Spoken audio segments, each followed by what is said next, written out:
और चलिए आज की ताजा खबर में अब बात करेंगे पार्लियामेंट सेशन की। जी हां, पार्लियामेंट के बजट इजलास का दूसरा मरहला पीर से शुरू हो गया है। पार्लियामेंट में दिल्ली तशद्दुद के ताल्लुक से आज भी अपोजिशन हंगामा करने के इरादे से ही वहां नजर आएगी। उधर वजीर दाखिला अमित शाह से इस्तीफे की आज भी मांग की जा सकती है।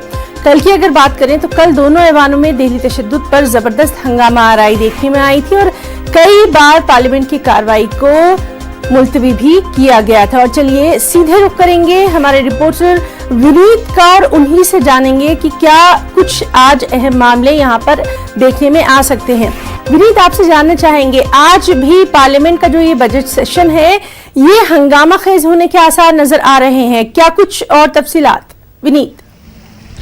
जी हिना, निश्चित तौर पर मैं आपको बताना चाहूंगा कि जिस तरह से कल हमने देखा बजट सत्र का दूसरा दिन था, बजट सत्र के दूसरे भाग का पहला दिन था और उस दिन भी संसद में हंगामा रहा। लोकसभा में 4 बार लोकसभा को स्थगित किया गया और उसके बाद पूरे दिन के लिए स्थगित कर दिया गया। वहीं पे राज्यसभा को 2 बार स्थगित कर दिया गया और वो पूरे दिन के लिए स्थगित हो गया। मैं आपको बताना चाहूंगा कि कोई भी कामकाज जो है न लोकसभा में हो पाया न राज्यसभा में हो पाया। हालांकि सरकार की कोशिश यह है कि वो कामकाज करवा सके। वहीं पर विपक्ष का साफ तौर पे कहना है कि सदन चलाने की जो जिम्मेदारी होती है वो सरकार की होती है। इसके साथ ही साथ जो विपक्ष के नेता हैं वो गृह मंत्री अमित शाह के इस्तीफे की लगातार मांग कर रहे हैं। संसद के अंदर जब वो थे तो वो प्ले कार्ड्स लेकर के या फिर नारेबाजी करके जो विपक्ष के जो केंद्रीय गृह मंत्री अमित शाह के इस्तीफे की मांग कर रहे थे।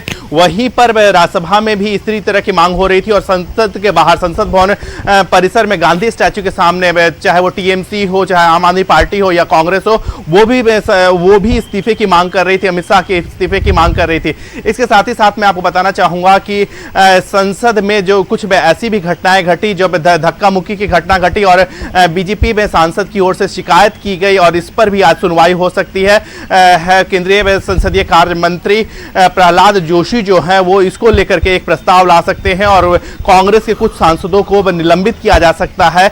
इसके साथ ही साथ मैं आपको बताना चाहूंगा कि सरकार की ओर से साफ तौर पे कहना है कि गृह मंत्री अमित शाह की ओर से पूरी ओर से तत्परता दिखाई गई थी, सरकार की ओर से पूरी तत्परता दिखाई गई थी और जो शांति व्यवस्था दिल्ली में अभी कायम है वो केंद्र में सरकार के हस्तक्षेप के कारण है, केंद्र सरकार के प्रोएक्टिवनेस के कारण है। वहीं पर विपक्षी पार्टियों का कहना है कि कहीं ना कहीं गृह मंत्रालय आज क्या कुछ अहम रहने वाला है पार्लियामेंट सेशन में, इस पर लगातार विनीत हमारी नजर रहेगी। अभी के लिए आपका एक बार फिर से बहुत बहुत शुक्रिया अदा करना चाहेंगे तमाम तफसीलात के लिए।